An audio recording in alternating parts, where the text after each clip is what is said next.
I started studying English. So I started back from scratch. They paid for a tutor, and I went from like English 101. And I went through that in a couple of months. And then I got another guy with whom I expanded this. We had conversations rather than working from a textbook. And I worked like a maniac. I threw myself into the study of English like you wouldn't believe. And my inspiration came from Vladimir Lenin. I had read somewhere in a book that when Lenin was in exile, he studied German, and he learned 100 German words every day, new German words. So I started reading newspapers, and every word that I didn't know, I wrote down on an index card, German, English, and I piled them up. And so I really learned 100 new English words every day. I know this because I counted them, and I had a system how to do this. So you take your index card, and you have 5 categories. It's a really good way to learn rote by rote. So you got category 1, that's the new ones, and you got category 5. So you start with 5. 5 you already had right 4 times. If you have it right again, it goes into the archive.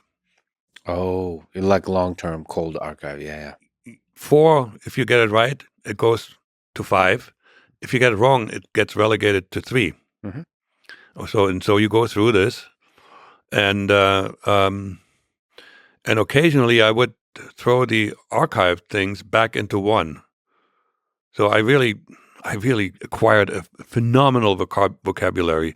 When I was done with my English, my vocabulary was significantly higher than the average American because I didn't discriminate. Whatever word I didn't know, I learned, which is not necessarily the best way because, English has a lot of synonyms, right?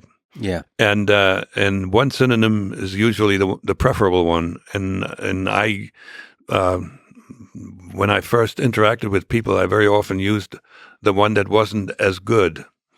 And people found that I have an interesting way of talking. They didn't know what that meant, but yeah. Well, so it builds a good foundation for a language. It's getting a large vocabulary. Yes, it's a really interesting. There's something I do which is called spaced repetition, which is a programmatic way of doing this kind of system that you've developed yourself. Which is, if you successfully remember a thing, it's going to be a longer time before it brings it up to you again. Yeah. Now requires a computer to keep track of the information. If you have cars, that's a really interesting pile system. 1, 2, 3, 4, 5. You upgrade it 1, 2, 3, 4, 5. Maybe I wouldn't go to the archive and go to pile 1 right away. Maybe I would go to, like, I don't know, pile 5 perhaps is probably the right place to put it because you have to go through that full step again. But that is a really powerful way to learn. Definitely language, but also facts, like people that go to medical school. Different disconnected facts. Yeah. And you pretty much, when you're done, you know what you know. Yeah. You don't have to. Then again, to use it, to integrate it into the music of language, that's more difficult. That's what you're talking exactly about. Right. Exactly right. There's a charm.